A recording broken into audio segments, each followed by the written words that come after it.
everybody. I just came from a rave.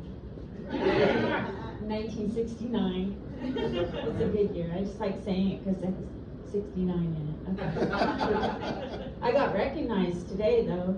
I did. It was so awesome. This guy says to me on the subway, "You're that old slut."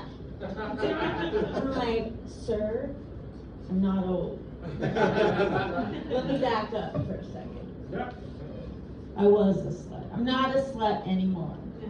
There's a good reason why I was a slut. Don't slut shame me. I don't slut shame anybody else. See, I was married for 7 years. I know, usually gets a big applause. And in 7 years, I enjoyed sex. I did, one time. One freaking time. So when my marriage ended, I went out and sowed wild oats, seeds, whatever you call. Okay, I was a slut. I had so much fun. Do you know how many men I had in 6 months' time, sir? I think so. Neither do I. But I know in 6 months' time I had a cop, a district attorney, and a judge. Yeah. Do you know who was the best in bed? Me. I'm kidding. I'm kidding. It was the cop. It's always going to be the cop. Because this cop handcuffed me and cinched it up tight to the bedpost to where my back arched. Are you with me, sir? Yes, I am. I'm taking notes. And my back arched, and he got just the right slant. Is anybody trying to eat? But anyway, I quit being a slut. I was a slut, so I don't slut shame. But also, another thing about me, I know you're looking at me, I look so feminine and sweet, but I served in the U.S. military. Yeah. I did. I went to the post office, and there was a poster there.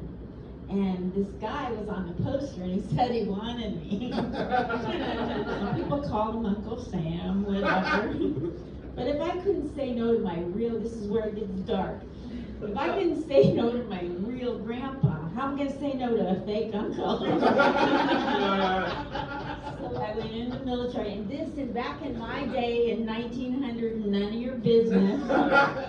They determined your intelligence of your job description for the military by how you turned a knob.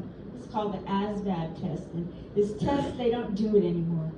And by the way, the way that you turn the knob, you could wind up being a fighter pilot, airplane mechanic, general.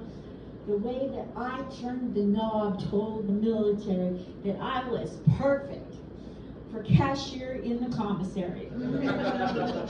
I didn't really work in the commissary. I was in a cage in finance. And I guess it was before they had cage free. I had fun. But I'm far more than an old woman, 75, more than somebody that was military. I got hit by a drunk driver, so bottoms up, you guys, drink up. I have a brain injury. I have mild dementia due to brain trauma, thanks to a drunk driver. Actually, it was 6 of them. It was a clown car. They were all drunk, and they tried to stop and not hit me by honking their noses. That didn't work. I went flying through the air and hit a telephone pole, and look at me today. I'm doing comedy with other people. I fit right in. Who'd have thought? Yeah, but I gotta tell you, I'm fearless because it took away my fear. I can't remember stuff. I have no fear. I have no fear, and so sometimes I forget what I'm saying. When I got hit by the drunk driver, what was I going to say?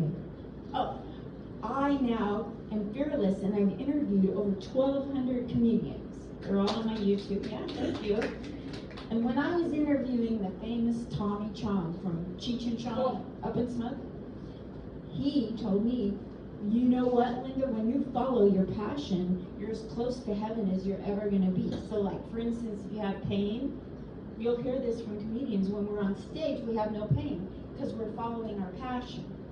He also said, Linda, I don't think you even have a brain injury. I think you're as high as fuck. Thank you. I'm Linda Marcus Smith.